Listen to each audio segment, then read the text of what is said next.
تفسیر قرآن پر مبنی پروگرام قول اللہ میر عدیل عارف کی جانب سے۔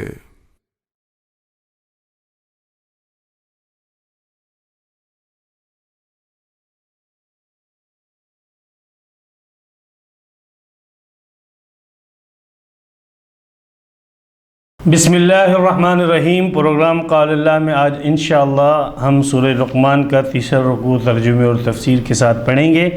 علی حسب ترتیب سب سے پہلے تیسرے رکوع کا لفظی ترجمہ ہوگا، اس کے بعد اس کی مختصر جیسی تفسیر ہوگی۔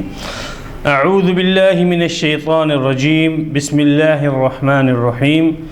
الم تروا، کیا تم نہیں دیکھتے، ان اللہ، بے شک اللہ نے، سخر لکم، مسخر کیا تمہارے لیے، ما فی السماواتی، اس کو جو آسمانوں میں ہے، وما فی الارض، اور اسے جو زمین میں ہے، واسبغ علیکم، اور مکمل کر دی تم پر، نعمہ، اپنی نعمتیں، ظاہرتوں، ظاہری نعمتیں، وباطنہ، اور چھپی ہوئی نعمتیں، ومن الناس، اور بعض لوگ، من، ایسے ہیں جو یجادل فی اللہ، جھگڑتے ہیں اللہ کے متعلق، بغیر علم، بغیر کسی علم کے، ولا ہدن، اور نہ ہدایت ہے، ولا کتاب منیر، اور نہ کوئی روشن کتاب۔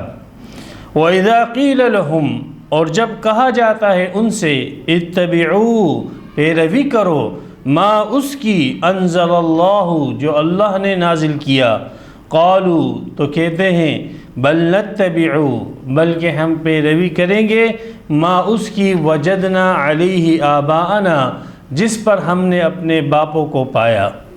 اولو کان الشیطان، اگرچہ شیطان، یدعوہم، انہیں بلاتا ہو، الی عذاب السعیر، جہنم کی آگ کی طرف، ومن یسلم، اور جو شخص سپرد کر دے، وجہو، اپنے چہرے کو، الی اللہ، اللہ کے، وہو محسن، اس حال میں کہ وہ نیکی کرنے والا ہو، فقد استمسکا، تو بالتحقیق اس نے تھام لیا، بالعروۃ الوثقی، مضبوط کڑے کو، وإلی اللہ عاقبۃ الامور، اور اللہ ہی کی طرف تمام کاموں کا انجام ہے۔ ومن کفر، اور جس شخص نے کفر کیا، فلا يحزنک کفرہ، تو تجھے غمزدہ نہ کرے اس کا کفر، الینا مرجعہم، ہماری ہی طرف ان کا لوٹنا ہے، فننبئہم، پس ہم انہیں بتلا دیں گے، بما عملوا، وہ جو انہوں نے عمل کیا، ان اللہ، بے شک اللہ، علیم، جانتا ہے، بذات الصدور، سینوں کی باتوں کو۔ نمتعہم، ہم انہیں فائدہ دیتے ہیں، قلیلاً، بہت تھوڑا، ثم نضطرہم، پھر ہم انہیں ہنکا کے لے جائیں گے، پھر ہم انہیں مجبور کریں گے، الی عذاب غلیظ، لے جائیں گے انہیں ایک سخت عذاب کی طرف۔ وَلَئِن سَأَلْتَهُمْ، اور اگر تو ان سے پوچھے، من خلق السماوات والارض، کون ہے جس نے پیدا کیا آسمانوں کو اور زمین کو، لَيَقُولُنَّ اللَّهُ، تو ضرور بھی ضرور وہ کہیں گے کہ اللہ نے۔ قل، کہہ دیجئے، الحمدللہ، تمام تعریف اللہ کے لیے، بل اکثرهم لا يعلمون، بلکہ ان میں سے اکثر نہیں جانتے ہیں۔ للہ ما فی السماوات والارض، اللہ ہی کے لیے وہ جو کہ آسمانوں میں ہے اور زمین میں، ان اللہ، بے شک اللہ، والغنی، وہ بے پرواہ ہے، الحمید، تمام تعریف والا ہے۔ ولو ان ما فی الارض، اور اگر وہ جو کہ زمین میں ہے، من شجرۃ، درخت، اقلام، درخت قلم بن جائے، والبحر یمدہ، اور سمندر اس کی سیاہی بن جائے، من بعد سبعۃ ابحر، اس کے بعد 7 سمندر اور بھی آ جائے، ما نفدت کلمات اللہ، اللہ کی باتیں ختم نہ ہوگی، ان اللہ، بے شک اللہ، عزیز، غالب، حکیم، حکمت والا ہے۔ ما خلقکم، نہیں ہے تمہارا پیدا کرنا، ولا بعثکم، اور نہیں تمہارا دوبارہ زندہ کر دینا، الا کنفس واحدہ، مگر ایک ہی جان کی طرح، ان اللہ، بے شک اللہ، سمیع، سننے والا، بصیر، دیکھنے والا ہے۔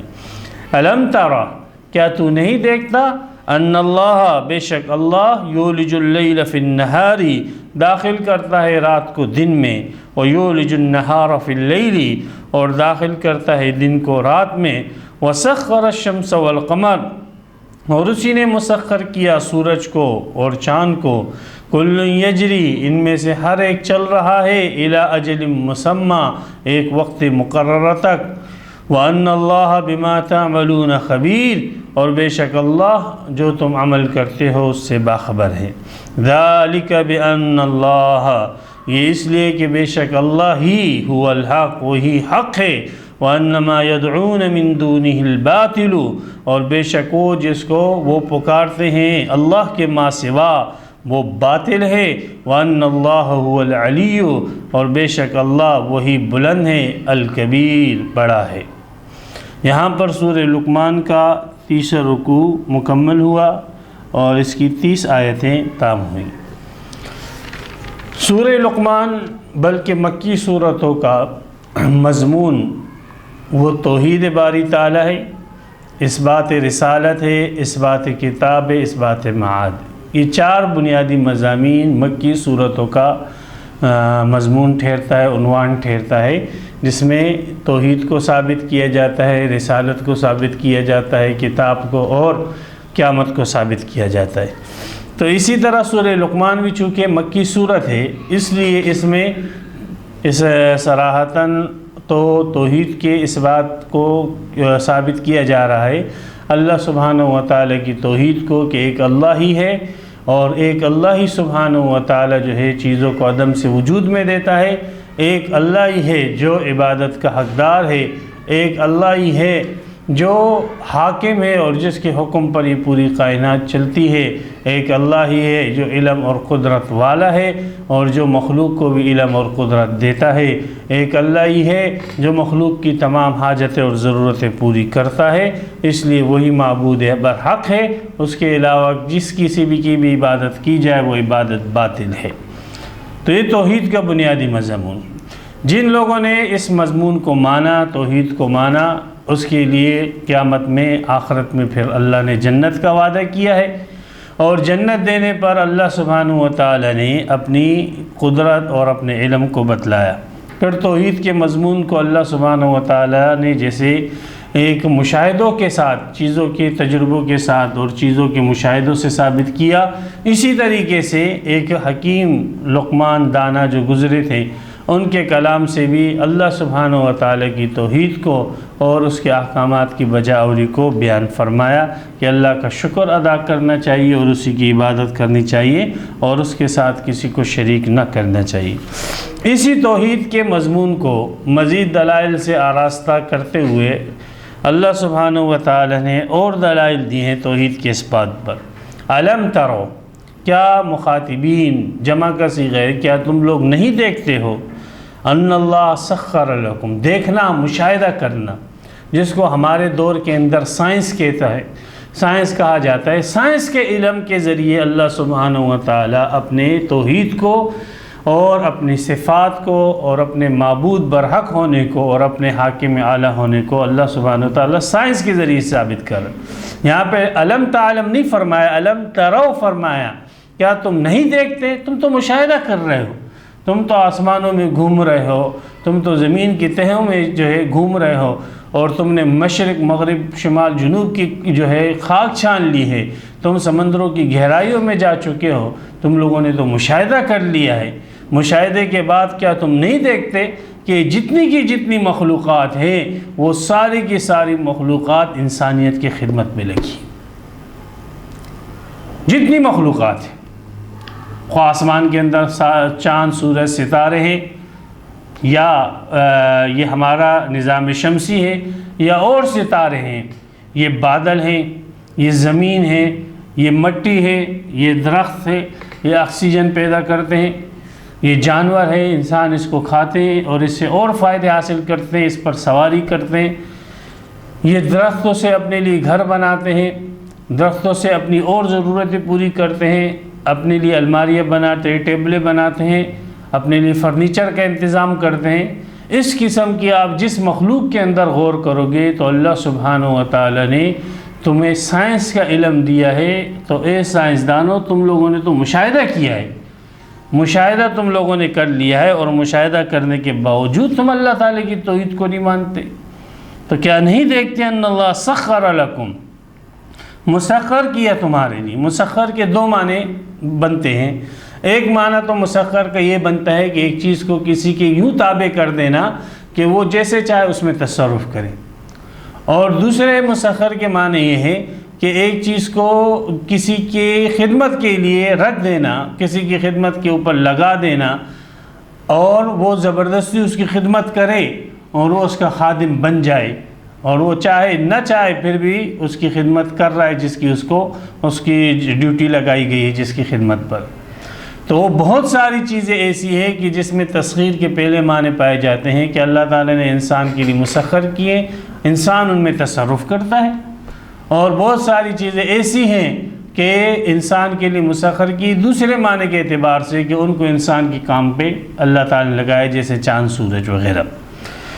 تو یہ سب کی سب مخلوق، یہ مخلوق جو ہے یہ تو آپ کے کام میں لگی ہوئی ہے، بعض آپ کے تابع ہے، آپ کے حکم کے اندر ہے، پھر اس مخلوق کو تم پوچھتے ہو، افسوس کی بات ہے، پھر اس کو اللہ کا شریک بناتے ہو، افسوس کی بات ہے۔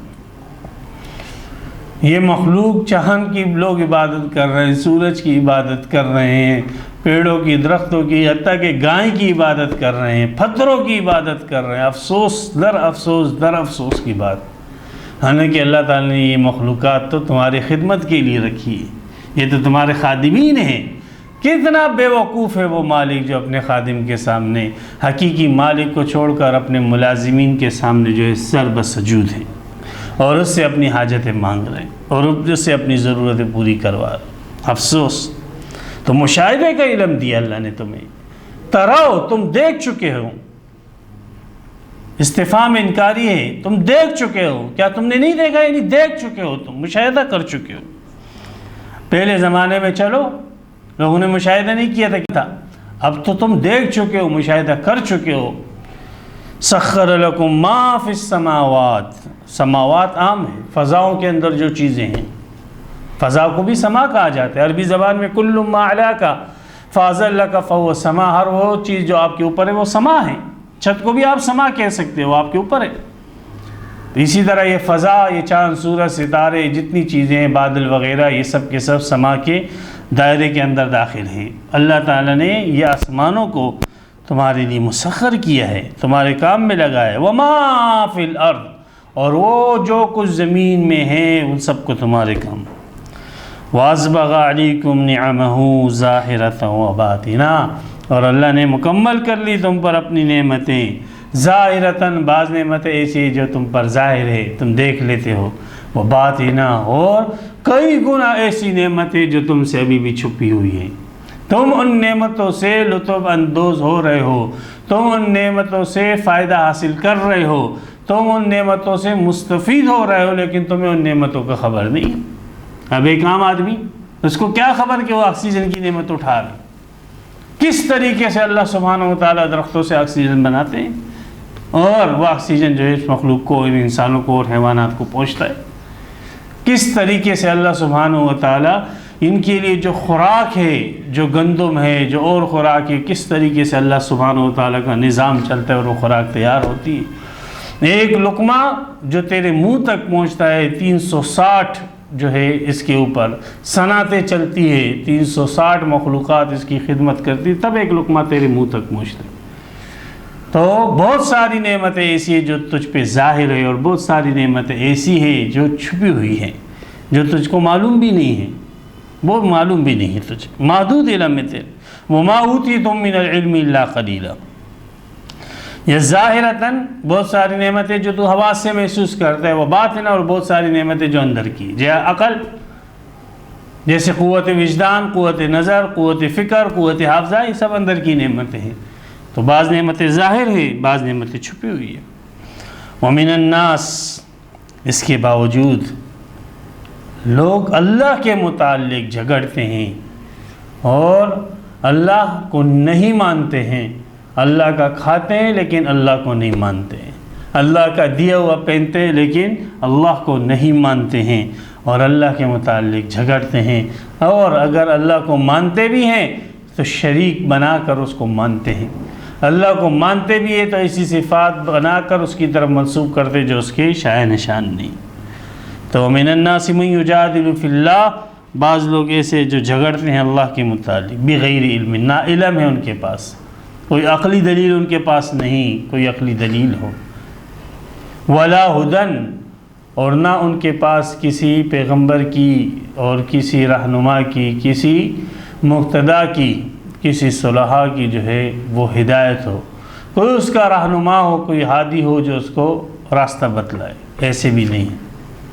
ولا کتاب منیر، اور نہ اس کے پاس کوئی روشن کتاب ہے، یعنی نہ اس کے پاس عقلی دلیل ہے، نہ اس کے پاس نقلی دلیل ہے، اور نہ اس کا کوئی رہبر اور رہنما ہے، کوئی نبی، کوئی رسول، کوئی نیک صالح اور اللہ کا بندہ، کوئی بھی اس کا مقتدا نہیں ہے جس نے اس کی رہنمائی کی ہو اور اس نے اس کی پیروی کی ہو۔ صرف اس کے پاس شبہات کے علاوہ اور کچھ نہیں، کچھ بھی نہیں۔ اس کی دلیل کا دار و مدار صرف اس بات پر ہے کہ یہ شبہات، وہ شبہات جو اس کے دل میں آتے ہیں وہ اللہ کے متعلق پیش کرتا ہے۔ ہاں، شیطان وسوسے ڈالتا ہے دل کے اندر، جو ہے شبہات اللہ کی ذات، اس کی صفات کے متعلق پیدا کرتا ہے، تو یہ ان شبہات کو کام میں لا کر اللہ کی ذات کے متعلق جھگڑتا ہے۔ نہ اس کے پاس علم، نہ ہدایت، نہ کتاب۔ کتاب کی صفت لے کر آئے منیر، جھوٹی کتابیں تو ہیں لیکن صحیح مستحکم ٹھوس کتاب اس کے پاس نہیں، روشن کتاب اس کے پاس نہیں۔ جھوٹی کتابوں سے تو حوالے پیش کر دے گا، قصے کہانیوں کی کتابوں سے، لیکن ایسی کتاب جو واقعی معتبر ہو، مستند ہو، ایسی کتاب اس کے پاس نہیں ہے۔ عیسائی حضرت عیسیٰ علیہ السلام کو اللہ کا بیٹا کہتے ہیں، اور عیسائی کفارے کا عقیدہ رکھتے ہیں۔ عیسائی ایسے ایسے عقائد رکھتے ہیں کہ جس کا انجیل کے اندر نام و نشان تک نہیں ہے۔ وہ انجیل، جو 4 انجیلیں جس کو عیسائی معتبر مانتے ہیں، ان 4 انجیلوں کے اندر توحید کی دعوت ہے۔ کہیں یہ نہیں کہا گیا کہ عیسیٰ اللہ کا بیٹا ہے اور اللہ سے جدا ہو کر آیا ہے، اللہ کا کلمہ بایمانہ کہ اللہ کی صفت ہے جس نے انسانی شکل اختیار کر لی۔ کہیں کفارے کا عقیدہ اس کے اندر موجود نہیں ہے۔ یہ سب کی سب باتیں جو ہے وہ عیسائیوں کی اپنی بنائی ہوئی ہیں۔ ان کے پاس جو کتاب ہے، انجیل، زبور اور تورات، وہ ان باتوں سے خالی ہے۔ ہاں، بلکہ اس تورات میں، اس زبور اور انجیل میں تو نبی اکرم صلی اللہ علیہ وسلم کے آنے کی پیشن گوئیاں واضح طور پر موجود ہیں۔ اس تورات، زبور اور انجیل کے اندر اللہ کی توحید اور اس کی احکامات کی پیروی واضح طور پر موجود ہے، لیکن افسوس کی بات یہ ہے کہ اس قسم کی روشن کتابوں کو انہیں چھوڑ کر قصے، کہانیاں، پولس کے خطوط وغیرہ جیسی فضول اور واہیات چیزوں کو اختیار کیا اور ان معتبر آسمانی کتابوں کو پس پش ڈال دیا۔ وَإِذَا قِيلَ لَهُمُ اتَّبِعُوا مَا أَنزَلَ اللَّهُ، اور جب ان سے کہا جاتا ہے جو اللہ نے اتارے تورات زبور، اس کی طرف آ جاؤ نا، اس کی پیروی کرو، کہتے ہیں نہیں، جو ہمارے بزرگوں نے بیان کیا ہم تو اس کی پیروی کریں گے۔ سبحان اللہ۔ ہاں، بل نتبع ما وجدنا علی آباءنا، جس پر ہم نے اپنے باپوں کو پایا ہے اسی کی ہم پیروی کریں گے۔ انجیل میں اگرچہ مضمون نہیں ہے، لیکن ہمارے بڑوں نے یہ مضمون میں بتلایا کہ عیسیٰ علیہ السلام اللہ کا ایک حصہ ہے، علیاذ باللہ، اور اللہ سے جدا ہو کر وہ انسانی شکل میں زمین پر آیا ہے۔ انجیل میں اس کے خلاف موجود ہے۔ انجیل میں یہ ہے عیسیٰ علیہ السلام کھاتا ہے، عیسیٰ علیہ السلام پیتے ہیں، عیسیٰ علیہ السلام سوتے ہیں، عیسیٰ علیہ السلام نے شادیاں کرنی ہیں، عیسیٰ علیہ السلام کی اولاد ہونی ہے، عیسیٰ علیہ السلام کی ماں ہے، عیسیٰ علیہ السلام کے دوست ہیں، عیسیٰ علیہ السلام کو تکلیف پریشانیاں آتی ہیں، حالانکہ ان سب چیزوں سے اللہ سبحانہ و تعالیٰ کی ذات مبرہ ہے۔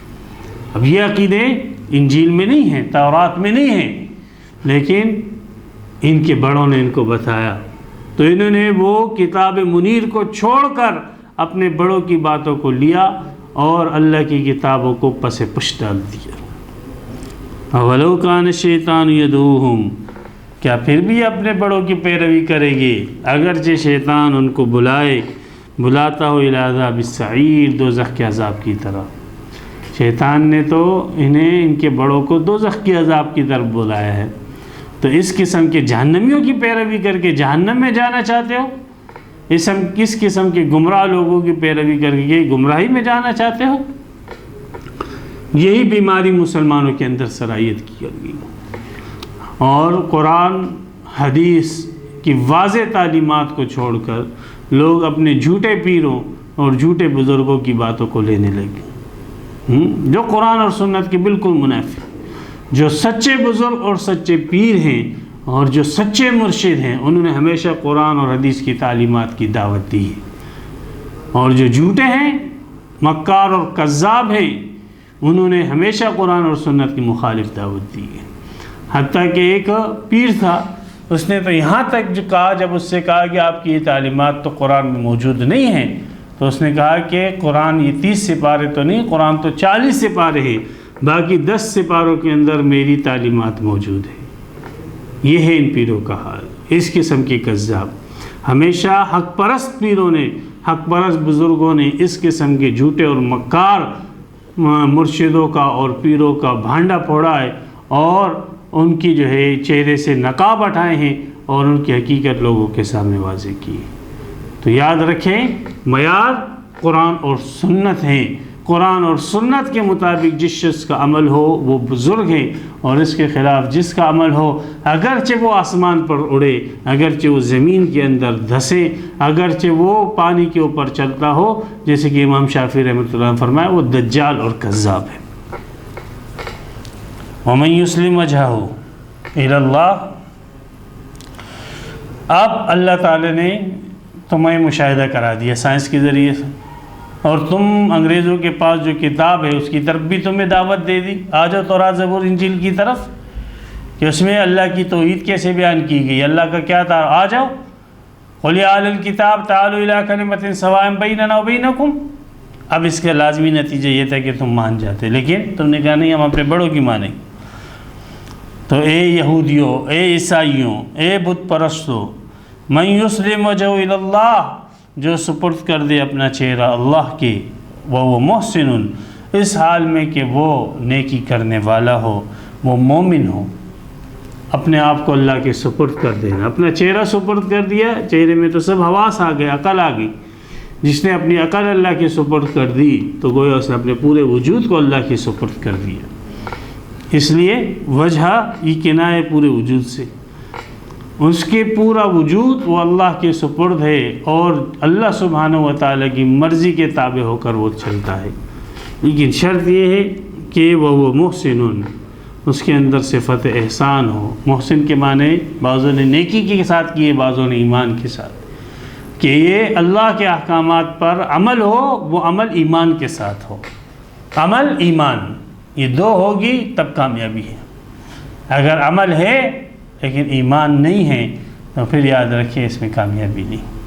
اور بعض لوگوں نے محسن کے معنی عمل کے ساتھ کر لیے، تو یسلم وجہہ الی اللہ کے معنی پھر انہوں نے ایمان کے ساتھ کی، کہ جس شخص نے اپنے آپ کو اللہ کے سپرد کر دیا، یعنی اعتقاداً، عقیدتاً اس نے یہ کہہ دیا کہ میں اللہ کے حوالے ہوں، تو صرف دعوے کرنا کافی نہیں ہے، وہ محسن، اور وہ نیکی کرنے والا بھی ہو، یعنی اپنے اس دعوے کے مطابق عمل بھی کرے۔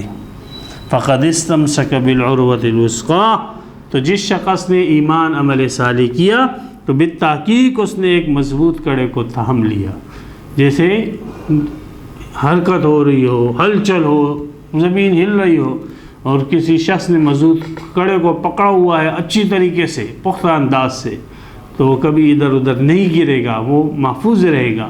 باقی جنہوں نے کسی مضبوط سہارے کو نہیں پکڑا ہو، ایسی کچی چیزوں کو پکڑے ہوئے ادھر ادھر ڈول جائے گی، گر جائے گی۔ ایمان اور عمل صالح وہ مضبوط کڑا ہے جو آپ کو ادھر ادھر ڈانو ڈول ہونے سے اور گرنے سے بچائے گا۔ وَإِلَى اللَّهِ عَاقِبَةُ الْأُمُورِ، اور اللہ ہی کی طرف تمام کاموں کا انجام ہے۔ تو یہ اس دعوت کا منطقی نتیجہ تھا کہ انسان اپنے آپ کو اللہ کے سپرد کر دے۔ جب سائنس کا بھی یہ تقاضا زبور انجیل کا بھی یہ تقاضا، عقل بھی اس بات کو چاہتی ہے، اور مخالفین کے پاس کوئی دلیل بھی نہیں ہے، نہ عقلی دلیل نہ نقلی دلیل ہے، تو اس کا تقاضا یہ تھا کہ ایمان عمل صالح کے ساتھ اپنے آپ کو آراستہ کر لیتے۔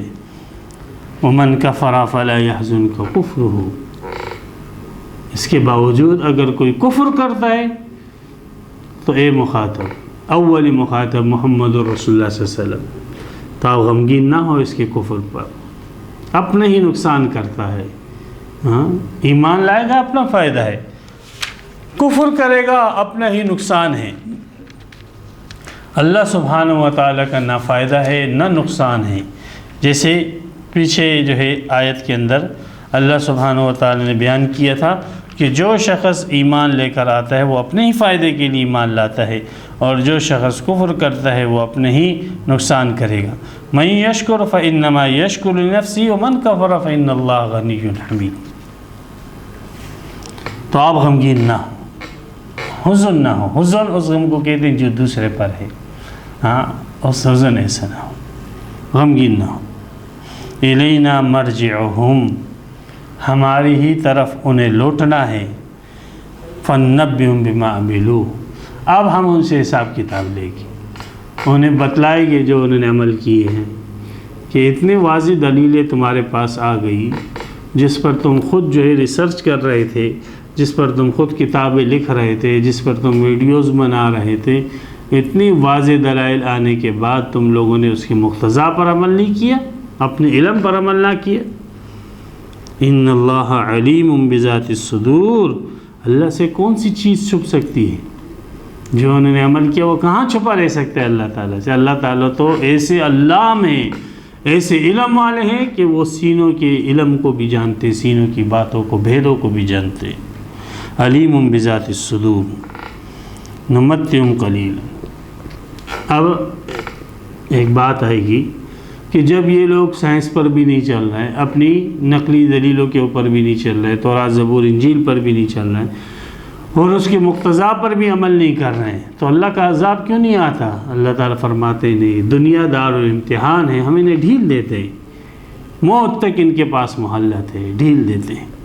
نمتعہم قلیلا، ہم انہیں فائدہ دیتے ہیں، تھوڑا سا فائدہ ہے، آخرت کے مقابلے میں دنیا کا یہ فائدہ جو کافروں کو مل رہا ہے یہ بہت ہی تھوڑا فائدہ ہے۔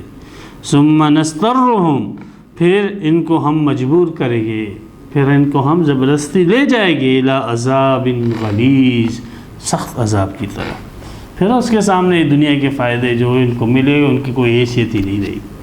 جیسے ایک آدمی اس کا پیشاب بند ہو جائے، اس کی تکلیف ہوئی جانے جس کا پیشاب بند ہو، تو اس کے سامنے بادشاہت رکھ دے، وہ بادشاہت کو ٹھکرا دے گا اور کہے گا خدا کے لیے میرا یہ پیشاب کھل جائے۔ کچھ نہیں ہے اس کی حیثیت دنیا کے فائدے۔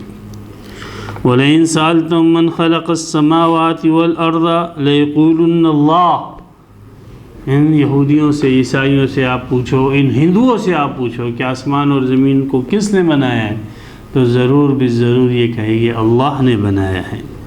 ان مشرکین مکہ سے آپ پوچھ لو، یہ بھی کہے گی اللہ نے بنایا۔ قل الحمدللہ، کہو الحمدللہ، الحمدللہ، اللہ نے تمہارے ہی منہ سے اقرار کروا دیا تمہارے خلاف حجتوں کا۔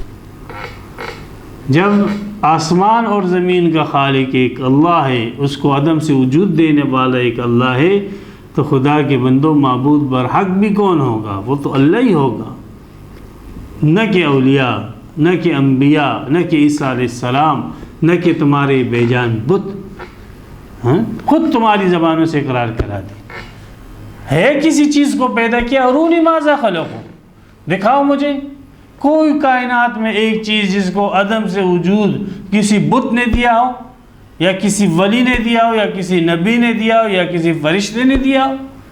چیزوں کو عدم سے وجود دینے والا ایک اللہ ہے، آسمانوں کا پیدا کرنے والا، زمینوں کا پیدا کرنے والا۔ مشرکین، ہندو، یہودی، عیسائی سب مانتے کہ ایک اللہ ہے، تو کہ الحمدللہ حجت پوری ہوگی۔ لیکن اس کے باوجود بل اکثرہم لا یعلمون، جب انسان اپنے علم پر عمل نہیں کرتا تو اس کا علم عالم ہونا، اس کا جاہل ہونا برابر ہے۔ جب انہوں نے اپنے اس علم کے اوپر عمل نہ کیا کہ ان سب چیزوں کا خالق ایک اللہ ہے تو معبود برحق بھی ایک اللہ ہی ہوگا، تو ان میں اکثر جو ہے وہ بے علم ہیں جنہوں نے اپنے علم پر عمل نہ کیا۔ پھر اللہ سبحانہ و تعالیٰ ایسے نہیں کہ آسمان اور زمین کو پیدا کر دیا اور بس اب اسے انسانوں کے اختیار میں دے دیا، جیسے ہندو کہتے ہیں انسانوں کے اختیار میں دیا، اب انسان جیسے چاہے اس کو چلائے۔ نہیں، ایسے نہیں، ان چیزوں کو پیدا کیا، یہ ہندو مانتے ہیں کہ ان چیزوں کو پیدا کیا، عیسائی یہودی مانتے ہیں کہ ان چیزوں کو اللہ نے، مشرکین مانتے ہیں، لیکن پھر وہ کہتے ہیں ان چیزوں کو پیدا کرنے کے بعد ان مخلوق کے اختیار میں انسانوں کو دے دیا، اولیاء کو دے دیا، نیک صلاحوں کو دے دیا، وہ اس کا نظام چلائے گی، دیوی دیوتا اس کا نظام چلائے گے۔ نہیں، تخلیق بھی اللہ ہی نے کی اور ان تمام چیزوں کی ملکیت بھی ایک اللہ ہی کے پاس ہے۔ للہ ما فی السماوات والارض، اللہ ہی کے لیے ہے جو کچھ آسمانوں میں ہے اور زمین میں ہے، تخلیق بھی اسی کی، ملکیت بھی اسی کی، آرڈر بھی اسی ایک اللہ کا چلے گا۔ اللہ نے جو کچھ آسمانوں کو بنایا، زمین کو بنایا اور اس کی ملکیت اپنے پاس رکھی، اللہ کو کوئی حاجت اور ضرورت تھی؟ تمہارے ساتھ محبت تھی، انسانوں کے ساتھ۔ اللہ نے اپنی اس محبت کی وجہ سے تمہارے لیے یہ چیزیں بنائی تاکہ تم اس سے استمتاع حاصل کرو، فائدہ حاصل کرو، تمہارے لیے مسخر کیا اللہ نے۔ ان اللہ هو الغنی، اللہ تعالیٰ کو نہ آسمانوں کی ضرورت ہے، نہ زمین کی، اور نہ تمہاری تعریفات کی ضرورت ہے۔ تم مخلوق میں سے کوئی بھی تعریف اس کی نہ کرے، الحمید، وہ تمام تعریفوں کا حقدار ہے۔ وَلَوْ أَنَّمَا فِي الْأَرْضِ مِن شَجَرَةٍ أَقْلَامٍ، اللہ کا علم کی مثال دے رہے ہیں، قدرت تو دیکھ لی، اللہ کا علم اس کو ایک مثال سے واضح کرو۔ اللہ ایسے علم والے ہیں، تمہارے بے جان بت، تمہارے بے جان مورتیاں، ان کے پاس کیا علم ہوگا؟ اللہ کا علم دیکھیں، زمین پہ جتنے درخت ہیں، ان تمام درختوں کی جو زمین کے اوپر ہیں، جو پہاڑوں کے اوپر ہیں، جو سمندروں کے اندر ہیں، یہ سارے کے سارے درخت، ان سے اگر آپ قلم بنا لو اور سمندر، اور ایک سمندر نہیں بلکہ اس کے ساتھ 7 سمندر اور ملا کر ان سے سیاہی بنا لو، اور اللہ سبحانہ و تعالیٰ کی باتیں لکھتا رہیں، یہ مخلوق بیٹھ جائے اور اللہ سبحانہ و تعالیٰ کی کلمات لکھتے رہیں، قلم وہ ٹوٹ جائے گی، چور چور ہو جائے گی، سیاہی خشک ہو جائے گی، ختم ہو جائے گی، لیکن اللہ سبحانہ و تعالیٰ کی کلمات کبھی ختم نہیں ہوگی۔ وہ کلمات جو اللہ سبحانہ و تعالیٰ کی صفات پر دلالت کرتے ہیں، وہ کلمات جو اللہ کے جلال پہ دلالت کرتے ہیں، وہ کلمات جو اللہ کی توحید پر دلالت کرتے ہیں، وہ کلمات جو اللہ سبحانہ و تعالیٰ کی عظمت پر دلالت کرتے ہیں، وہ کلمات جو اللہ کے احکامات پر دلالت کرتے ہیں، اور یہ کیسے جو ہے ختم ہو سکتے ہیں؟ اللہ سبحانہ و تعالیٰ کی کلمات تو غیر متناہی ہیں، اور یہ جتنی مخلوق ہے سب کی سب متناہی ہیں۔ ایک غیر متناہی کو متناہی کیسے جو ہے اس کا احاطہ کر سکتا ہے؟ تو اس کو مثال سے ایک بتلایا کہ اللہ سبحانہ و تعالیٰ کا علم اتنا ہے۔ یہودیوں نے یہی تو کہا نبی اکرم صلی اللہ علیہ وسلم کو، کہ آپ کہتے ہیں کہ وَمَا أُوتِيتُم مِّنَ الْعِلْمِ إِلَّا قَلِيلًا، کہ تمہیں بہت تھوڑا علم دیا گیا ہے۔